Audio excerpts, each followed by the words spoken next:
Ons gaan môre weer aan met woordsoorte.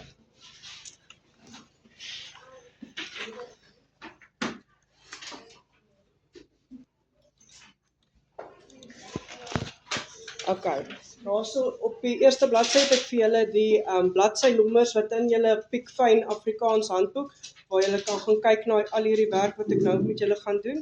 En dan agter in die boek is self as is dit so 'n kontrolelys wat jy kan merk wat het jy wat ken jy nog nie. So jy kan kyk deur die lys, ken jy selfstandige naamwoorde, dan kan jy hom afmerk, ja, ken dit. Ken ek byvoeglike naamwoorde? Nee, dit sukkel ek nog bietjie mee, dan weet jy moet dit nog weer bietjie gaan leer.